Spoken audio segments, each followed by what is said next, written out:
চন্দন কাঠের নাম শোনেননি এমন মানুষের সংখ্যা খুব কম।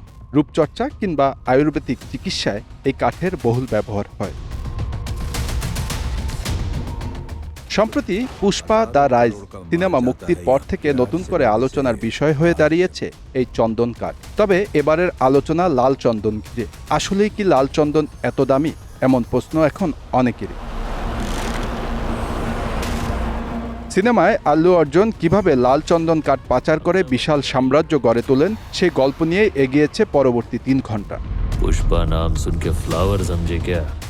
লাল চন্দন কাঠের একটি অনন্য এবং বিরল রূপ, যা ভারতের ঐতিহ্য হিসেবে মনে করা হয়। সাদা চন্দনের সুঘ্রাণ থাকলেও লাল বা রক্তচন্দনে গন্ধ নেই, কিন্তু কাঠের বিশেষ গুণের জন্য এর চাহিদা বিশ্বজুড়ে। ভারতীয়রা একে বলে রেড গোল্ড।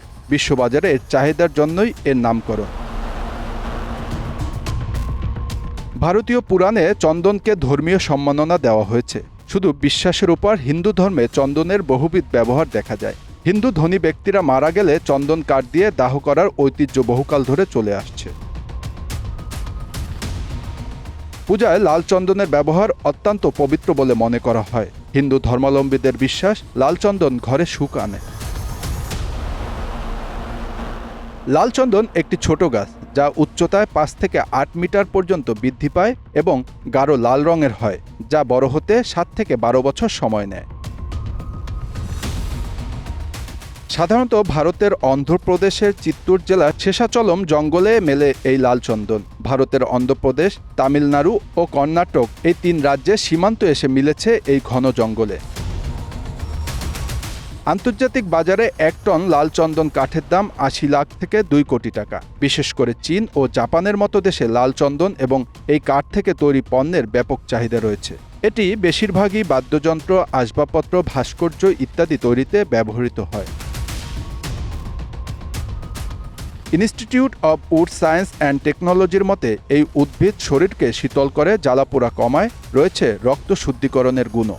মাথা ব্যথা, চর্মরোগ, জ্বর, ফোড়া, বৃশ্চিকের দর্শনে চিকিৎসা কাজে ব্যবহৃত হয় এটি। দৃষ্টিশক্তি উন্নত করতেও লাল চন্দনের অবদান রয়েছে। সব দিক বিবেচনা করে ২০০০ সালের দিকে ভারতে লাল চন্দন কাটা, বিক্রয় এবং রপ্তানি সহ সকল প্রকার কারবার নিষিদ্ধ করা হয়। এরপর থেকেই বিভিন্ন দেশে পাচার শুরু হয় লাল চন্দন। International union for conservation of nature ২০১৮ সালে এই গাছকে প্রায় বিলুপ্ত শ্রেণীর তালিকাভুক্ত করেছে। একসময় এতই গাছ কাটা হয়েছে যে আর মাত্র ৫% লাল চন্দন গাছ ভারতে অবশিষ্ট রয়েছে বলে জানা যায়। Bangla affairs news desk.